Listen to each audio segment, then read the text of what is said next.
How we read in the 21st century, I'm not sure we give it enough thought. I'm not sure I give it enough thought. What I do usually on a given day is I take my Kindle to the gym and I read something I think is fairly lightweight for about an hour and a half because I can do it on the machines there without giving it a lot of thought. That means I can do 66 flights of stairs on the machine, which takes me halfway up the Empire State Building. I can then run 7 miles. I can bicycle 7 miles, and I can do other exercises, always while reading. And I hadn't thought about the fact that maybe somebody was reading over my shoulder until I bought a Literary Times supplement. I've been thinking a lot about this. This is actually April the 19th, so it's last week's. But there is a great article in here about reading in the 21st century.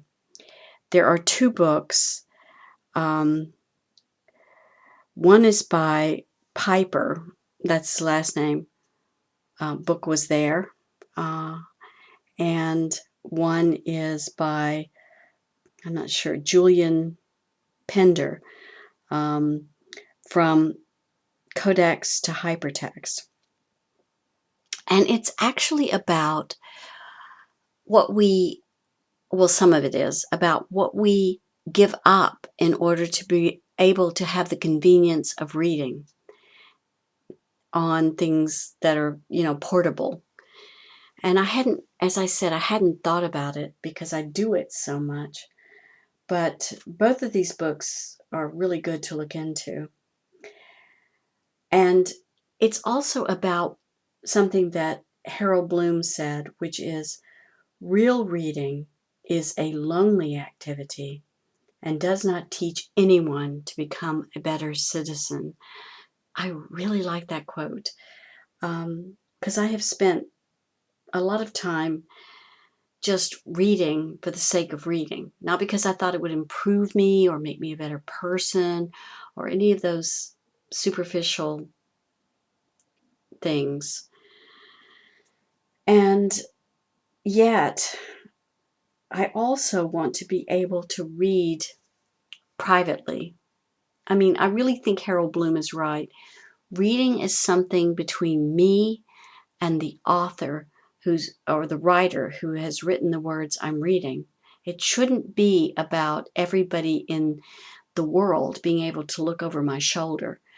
If I want to do that, then yes. But if I don't, if I just order things privately, and what you need to be aware of when you buy things online in the 21st century is a lot of our information is being sold to advertisers so they know what to sell back to us from our preferences. And that didn't happen long ago. I mean, long ago, you could check a book out from the library and that information was sacredly private. Nobody knew what your preferences were. Now, it's just out there for everybody.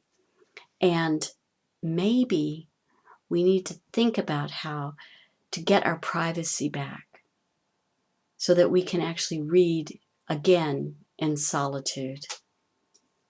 Thanks for listening, you guys. Take care of yourselves.